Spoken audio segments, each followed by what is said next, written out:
Hello, my friends. I am continuing Hoot, Chapter 11. We are on page 135, and let's get to it. And how many bicycles? Mr. Eberhardt was asking. Just one. It's in the car if you want to take a look. Roy's parents followed the policeman out to the driveway to see the Crown Victoria's trunk open. See? Officer Dolenko mentioned toward the stolen bicycle, which was a blue beach cruiser model. I don't recognize it, said Mr. Eberhardt. How about you, Lizzie? Roy's mother swallowed hard. It looked like the same bike ridden by Roy's new friend, Beatrice, when she accompanied him home from school. Before Mrs. Eberhardt could collect her thoughts, Officer Dolenko said, "Oh, I almost forgot." He reached into a pocket and took out what appeared to be a torn-off shirt sleeve. "You found that with a bicycle?" Mr. Eberhardt asked. Nearby, Officer Dolenko was fudging a little bit. The construction site was actually several blocks from where he'd spotted the kids. "Does that look familiar?" he asked Eberhardt, holding up the ragged little strip of fabric. "Not to me," Roy's father replied. "Lizzie?" Mrs. Eberhardt appeared relieved. "Well, it's definitely not Roy's," she informed Officer Dolenko. "He doesn't own any green clothes." "What color shirt was the boy wearing when he ran off?" Mr. Eberhardt asked. "I couldn't tell," the patrolman admitted. "He was too far away." They heard the phone ring, and Roy's mother hurried inside to answer it. Officer Dolenko leaned closer to Roy's father and said, "I apologize for bothering you folks with this." "Like you were saying, it's all part of the job," Mr. Eberhardt reminded politely, even though he knew the policeman wasn't telling him everything about the green rag. "Speaking of jobs," Officer Dolenko said, "you remember the other night when I brought home Roy with his flat tire?" "Of course." "In all that nasty weather?" "Yes, I remember," Mr. Eberhardt said impatiently. "Did he happen to mention about you maybe writing up a letter for me?" "What kind of letter?" "To our police chief," Officer Dolenko said. "No biggie, just a note for the permanent file, saying you folks appreciated me helping out your boy. Something along those lines." "And this note should be sent to the chief?" "Or to the captain. Even my sergeant would be okay. Roy didn't ask you?" "Not that I recall," said Mr. Eberhardt. "Well, you know how kids are. He probably forgot. What's your sergeant's name? I'll see what I can do." Roy's father made no effort to conceal his lack of enthusiasm. He was running out of tolerance for this pushy cop. "Thanks a million," Officer Dolenko said, pumping Mr. Eberhardt's hand. "Every little bit helps when you're trying to get ahead. And something like this, coming from a federal agent such as yourself." But he didn't get the chance to give the sergeant's name to Mr. Eberhardt, for at that very moment, Mrs. Eberhardt burst out the front door carrying a purse in one hand and a jangling set of car keys in the other. "Lizzie, what's the matter?" Mr. Eberhardt called out. "Who is that on the phone?" "The emergency room," she cried breathlessly. "Roy's been hurt." And that's how the chapter ends, guys. Wow.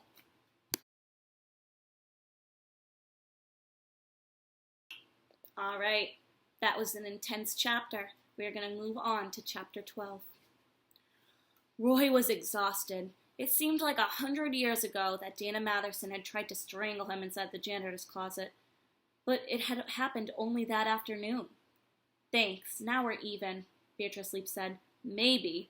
They were waiting in the emergency room of the Coconut Cove Medical Center, which was more of a large clinic than a hospital. It was here that they brought Beatrice's stepbrother after carrying him upright for almost a mile, each of them bracing one of his shoulders. "He's going to be all right," Roy said. For a moment, he thought Beatrice was about to cry. He reached over and squeezed her hand, which was noticeably larger than his own. "He's a tough little cockroach," Beatrice said with a sniffle. "He'll be okay." A woman dressed in baby blue scrubs and wearing a stethoscope approached them. She introduced herself as Dr. Gonzalez. "Tell me what happened to Roy," she said. Beatrice and the real Roy exchanged anxious glances. His stepbrother had forbidden them from giving his real name to the hospital, to fear that his mother would be notified. The boy got so agitated that Roy hadn't argued. When the emergency room clerk asked Beatrice for his stepbrother's name, address, and phone number, Roy impulsively had stepped forward and blurted his own. It seemed like the quickest way to get Millet Fingers into a hospital bed. Roy knew he was also getting himself in trouble. Beatrice Leap knew it too. That's why she thanked him. "My brother got bit by a dog," she told Dr. Gonzalez. "Several dogs," Roy added. "What kind of dogs?" the doctor asked. "Big ones." "How did it happen?" Here, Roy let Beatrice take over the story, as she was more experienced at fibbing to adults. They nailed him at a soccer practice, she said. He came running home all chewed up, so we brought him here as fast as we could. Dr. Gonzalez said with a slight frown. What? You don't believe me? Beatrice's indignation sounded genuine. Roy was impressed. But the doctor was a cool one, too. Oh, I believe your stepbrother was attacked by dogs, she said. I just don't believe it happened today. Beatrice stiffened. Roy knew he had to come up with something, fast. The wounds on his arms just aren't fresh, Dr. Gonzalez explained. Judging by how far the infection has progressed, I'd estimate he was bitten 18 to 24 hours ago. Beatrice looked flustered. Roy didn't wait for her to recover. Yeah, 18 hours. That sounds about right, he said to the doctor. I don't understand. See, he passed out right after he got bit, Roy said. It wasn't until the next day he finally woke up, and that's when he came running home. Then Beatrice called me and asked if I'd help him get him to the hospital. Dr. Gonzalez fixed Roy with a stern glance, though there was an edge of amusement in her voice. What's your name, son? Roy gulped. She caught him off guard. Tex? He answered weakly. Beatrice nudged him with her elbow to say, That's the best you could do. The doctor crossed her arms. So, Tex, let's get this straight. Your friend Roy is mauled at the soccer field by several huge dogs. Nobody tries to help him, and he remains unconscious all night and most of the next day. All of a sudden, he wakes up and jogs home. Is that right? Yup. Roy bowed his head. He was a pathetic liar, and he knew it. Dr. Gonzalez turned her steely attention to Beatrice. Why was it left for you to bring your stepbrother here? Where are your parents? Working, Beatrice replied. Didn't you call them and tell them there was a medical emergency? They crew on the crab boat. No phone. Not bad, Roy thought. The doctor, however, wasn't buying it. It's hard to understand, she said to Beatrice, how your stepbrother could go missing for so long and nobody in the family got concerned enough to call the police. Sometimes he runs away from home, Beatrice said quietly, and he doesn't come back for a while. It was the closest thing to a true answer that she'd given, and ironically, it was the one that made Dr. Gonzalez back off. I'm going to check on Roy now, she told him. In the meantime, you two might want to polish up your story.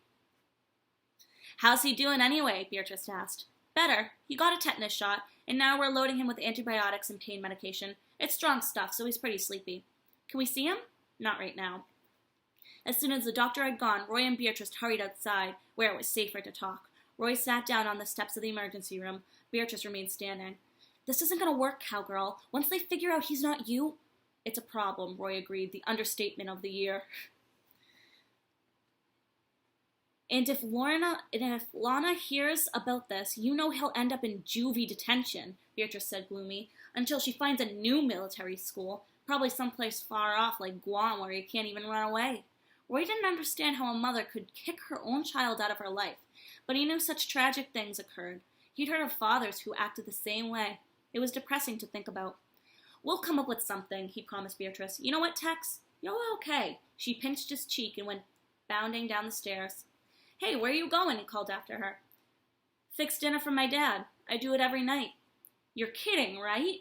You're not really leaving me here alone. Sorry, Beatrice said. Dad'll freak if I don't show up.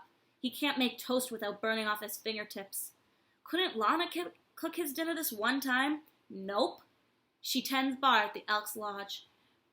Beatrice gave Roy a brisk little wave. I'll be back as soon as I can. Don't let him operate or nothing on my brother. Wait! Roy jumped to his feet. Tell me his real name. It's the least you can do after everything that's happened. Sorry, cowgirl. I can't. I made him a blood promise a long time ago. Please? If he wants you to know, Beatrice said, he'll tell you himself. Then she ran off, her footsteps fading into the night. Roy trudged back into the emergency room. He knew his mother would be getting worried, so he asked the desk clerk if he could borrow the phone. It rang a half-dozen times on the other end before the Eberhardt's answering machine picked up. Roy left a message saying he'd be home as soon as he and Beatrice finished cleaning up the mess from the science project. Alone in the waiting area, Roy dug through a stack of magazines that he found in an issue of Outdoor Life, and he read an article about fishing cutthroat trout in the Rocky Mountains. The best thing about the story was the photographs. Anglers wading knee-deep in blue western rivers lined with cottonwoods. Rows of snowy mountain cags visible in the distance. Roy was feeling pretty homesick for Montana when he heard the approach of a siren outside. He decided it was an excellent time to go find a Coke machine, even though he only had 2 dimes in his pocket. The truth was, Roy didn't want to be in an emergency room to see what the siren was all about. He wasn't prepared to see them wheel in somebody who had been injured in a serious wreck, somebody who might even be dying. Other kids would be really curious about that gory stuff, but not Roy. Once, when he was 7 years old and his family lived in Milwaukee, a drunken hunter rode a snowmobile full speed into an old birch tree. The accident happened only 100 yards from the slope where he and his father were sledding. Consequently, he had no intention of hanging around the emergency room for the arrival of a new emergency. He slipped through the slide door and wandered through the hospital for 15 minutes until a nurse intercepted him. "I think I'm lost," Roy said, doing his best to appear confused.